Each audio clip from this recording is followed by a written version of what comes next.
Zero to god level. Chapter 3097। हर कोई जानता था कि गेंगजिन टाइगर सम्राट शक्तिशाली था और उससे निपटना कठिन था। हालांकि टाइम बीस्ट सम्राट के शरीर में समय के टुकड़े को छोड़ना उनके लिए असंभव था, खास तौर पर इसलिए क्योंकि उस पर एक या दो से ज्यादा लोगों की नजर थी। यदि केवल एक या दो लोग होते तो वे पीछे हट सकते थे। हालांकि इतने सारे लोगों के साथ कई लोगों के मन में संकटग्रस्त पानी में मछली पकड़ने का विचार आया। वे सभी अराजकता का फायदा उठाकर टाइम बीस्ट सम्राट के समय के नियम के टुकड़े को छीनना चाहते थे। गेंग मेटल टाइगर सम्राट को इसके बारे में पता होगा, या हो सकता है कि उन्हें इसके बारे में बिल्कुल भी पता न हो। हालांकि शक्तिशाली गेंग मेटल टाइगर सम्राट को इन लोगों के खतरे की परवाह नहीं थी। ये जिवेन ने उन्हें एक एक करके देखा। वहां अनेक सम्राट उपस्थित थे, हालांकि उनमें से अधिकांश दूसरे या तीसरे क्षेत्र में थे। पांचवें क्षेत्र में बहुत से लोग नहीं थे। गेंगजिन टाइगर सम्राट के अलावा, जो छठे दायरे के शिखर पर था, छठे दायरे में 4 अन्य लोग थे। वे स्वाभाविक रूप से गेंगजिन टाइगर सम्राट से हीन थे, लेकिन दूसरों की तुलना में ये 4 लोग बाकी सभी से पूरी तरह ऊपर थे। ये 4 लोग 4 दिशाओं में थे और हमला करने के लिए सबसे अच्छे स्थानों पर कब्जा कर लिया था।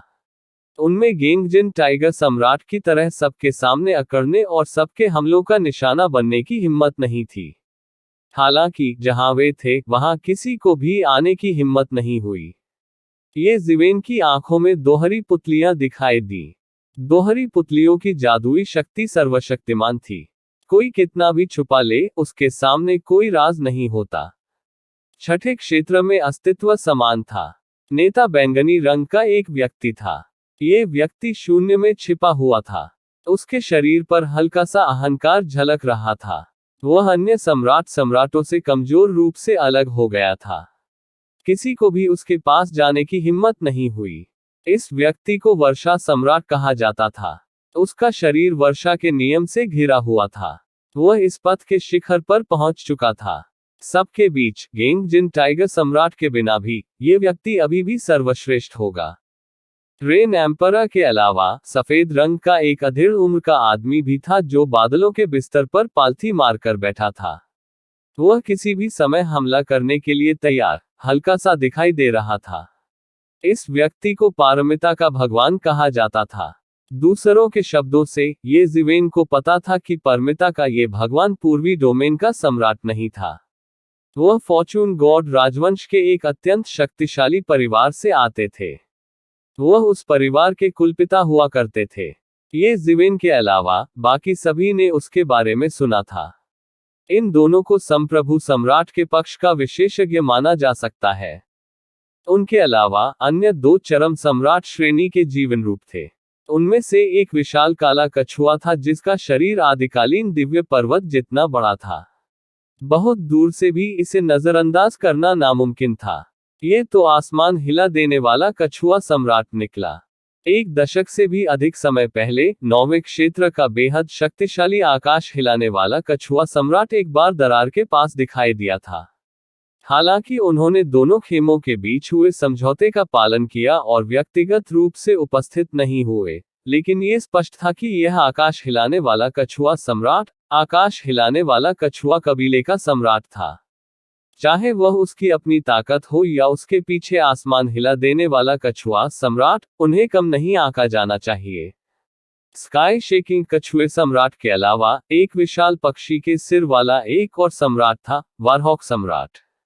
उसका शरीर विशाल था और उसके पंख कई 100 मील तक फैले हुए थे। प्रत्येक पंख कानून की अकल्पनीय रूप से शक्तिशाली शक्ति से भरा हुआ था, जिसने उसे अपने पंखों को धीरे से फड़फड़ाने की अनुमति दी ताकि तूफान पैदा हो सके जो न जाने कितने मील की पर्वत श्रृंखला को आसानी से उड़ा दे। ये वारहॉक सम्राट भी स्टॉर्मी सी क्षेत्र के एक शक्तिशाली शाही परिवार से था। इस परिवार की मांद अनंत शून्य में थी। स्टॉर्मी सी क्षेत्र में उनका बहुत अच्छा दबदबा था। गेंगजिन टाइगर सम्राट के अलावा इन 4 लोगों का थोड़ा सम्मान किया गया था। बता दें कि इन 5 लोगों के अलावा ये जिवेन को बाकियों की बिल्कुल भी परवाह नहीं थी। हालांकि वे सभी संप्रभु सम्राट थे और उनमें पांचवें क्षेत्र के कुछ संप्रभु सम्राट भी थे, लेकिन ये जिवेन की नजर में वे पर्याप्त नहीं थे। वे बिल्कुल भी मेल नहीं खा रहे थे। ये जिवेन भी पांचवें दायरे में था और वह उन्हें पूरी तरह से कुचल सकता था। साथ ही वह उनमें से कुछ का सामना करने से भी नहीं डरता था। इसलिए ये जिवेन की नजर में इन 5 लोगों के अलावा कोई भी उसके ध्यान के योग्य नहीं था। हालांकि वास्तव में ऐसा नहीं था। वे 5 सम्राट स्तर के विशेषज्ञ भी 5वें क्षेत्र में थे और वे दूसरों की नजर में भी सुपर विशेषज्ञ थे। अगर उन्हें ये जिवेन के विचारों के बारे में पता होता तो वे तुरंत एक दूसरे से सीखने के लिए ये जिवेन की तलाश करते और देखते कि कौन एक भी झटका झेलने में असमर्थ होगा। ये गेंग मेटल टाइगर सम्राट वास्तव में मजबूत है, असीम रूप से अत्याचारी होने की हद तक अत्याचारी है। यह अफसोस की बात है कि उसका गुरु फॉर्चून गॉड राजवंश का सर्वाधिक वांछित भगोड़ा है और उसका नाम वांछित सूची में भी बहुत ऊपर है। अगर हम मार सकते उसे, मुझे डर है कि हम सचमुच रातों रात अमीर हो जाएंगे। क्या आप मुझसे मजाक कर रहे हैं? वह गेंग जिन टाइगर सम्राट है। छठे क्षेत्र के 1 या 2 से अधिक संप्रभु सम्राट हैं जो उससे हार गए हैं। हमारे जैसे दूसरे क्षेत्र के संप्रभु सम्राट एक दौर में भी टिक नहीं पाएंगे उसके सामने। कई संप्रभु सम्राट गुप्त रूप से फुसफुसाए। उनमें गेंग जिन टाइगर सम्राट को उनकी बात सुनने देने की हिम्मत नहीं हुई। अन्यथा परिणाम बिल्कुल अकल्पनीय होंगे। उस स्तर के व्यक्ति के लिए उनसे निपटना कठिन नहीं होगा। जैसे ही वे बात कर रहे थे, गेंग जिन टाइगर सम्राट को लगा कि वे बात कर रहे हैं। अचानक उसकी नजरें घूमी और अपनी दिशा में देखने लगी। तुरंत ये संप्रभु सम्राट अपनी बुद्धि से डर गए। उनके शरीर ठंडे पसीने से भीगे हुए थे और उनमें लापरवाही से सांस लेने की भी हिम्मत नहीं हो रही थी। यदि गेंग मेटल टाइगर किंग ने उन पर हमला किया तो संभवतः वे बर्बाद हो जाएंगे। वे लोग थे जो अक्सर स्टॉर्मी सी क्षेत्र में दिखाई देते थे। स्वाभाविक रूप से वे स्टॉर्मी सी क्षेत्र में गेंग जिन टाइगर सम्राट की शानदार प्रतिष्ठा के बारे में बहुत स्पष्ट थे। इसकी स्थापना अनगिनत लोगों ने की थी। उन्हें इस पर संदेह कैसे हो सकता है? सौभाग्य से गेंग जिन टाइगर सम्राट ने बहुत लंबे समय तक नहीं देखा। उसकी आंखों के कोने में तिरस्कार की झलक थी। ऐसा लग रहा था मानो वह कुछ भी कहने में बहुत आलसी हो। फिर उसने अपना सिर घुमाया और टाइम बीस्ट पूर्वज की ओर देखा। हालांकि इन संप्रभु सम्राटों को यह नहीं पता था कि उनसे कुछ ही पीछे ये जिवेन ने भी अपनी मार्शल शक्ति बढ़ा ली है। इन संप्रभु सम्राटों को इसकी जानकारी नहीं थी। उन्हें लगा कि गेंग जिन टाइगर सम्राट ने उनकी बातें सुन ली हैं। इसलिए उन्होंने अपना सिर घुमाया और अपनी दिशा में देखा। हालांकि ये जिवेन स्पष्ट रूप से महसूस कर सकता था कि गेंग जिन टाइगर सम्राट की नजर उस पर पड़ गई थी। ये स्पष्ट था कि गेंग जिन टाइगर सम्राट ने महसूस किया था कि ये जिवेन ने उसे देखने के लिए अपनी दोहरी पुतलियों का इस्तेमाल किया था। इसलिए गेंग जिन टाइगर सम्राट ने उसकी ओर देखने के लिए अपना सिर घुमाया था। हालांकि ये जिवेन स्पष्ट रूप से महसूस कर सकता था कि गेंग जिन टाइगर सम्राट की नजर उस पर पड़ गई थी। जाहिर है, गेंग जिन टाइगर सम्राट को एहसास हुआ था कि ये जिवेन ने गेंग जिन टाइगर सम्राट को देखने के लिए अपनी दोहरी पुतलियों का इस्तेमाल किया था। केवल गेंग जिन टाइगर सम्राट ने उसकी निगाह को महसूस किया था। बाकी लोगों को पता ही नहीं चला कि क्या हुआ था। ये जिवेन ने अपनी आंखें थोड़ी सिकोड़ ली। गेंग जिन टाइगर सम्राट की मार्शल शक्ति वास्तव में बाकी सभी से ऊपर थी। उन्होंने सभी संप्रभु सम्राटों को देखने के लिए अपनी दोहरी पुतलियों का उपयोग किया। केवल गेंग जिन टाइगर सम्राट ने उसकी निगाह को महसूस किया था। बाकी लोगों को पता ही नहीं चला कि क्या हुआ था। छठे क्षेत्र के उन संप्रभु सम्राटों को केवल यह आभास हुआ कि कोई उन्हें देख रहा है। हालांकि उन्हें नहीं पता था कि नजर कहां से आई थी। इस दृष्टिकोण से गेंग जिन टाइगर सम्राट दूसरों की तुलना में थोड़ा सा भी मजबूत नहीं था। उन्हें वास्तव में सबसे बड़ा प्रतिद्वंद्वी माना जा सकता है। ये जिवेन को गेंग जिन टाइगर सम्राट की नजर के पीछे का अर्थ समझ में आया। ये स्पष्ट था कि गेंग जिन टाइगर सम्राट को उसकी कोई परवाह नहीं थी। अगर वह होता तो शायद वह भी ऐसा ही करता। हालांकि वह गेंग जिन टाइगर सम्राट को ये भी बता देगा कि उसे कम आंकने की उसे भारी कीमत चुकानी पड़ेगी। हालांकि उन्होंने लगभग सोच लिया था कि गेंग जिन टाइगर सम्राट कोई कदम उठाने वाला है, इसलिए उसने अपनी युद्ध शक्ति को सीमा तक बढ़ा लिया था।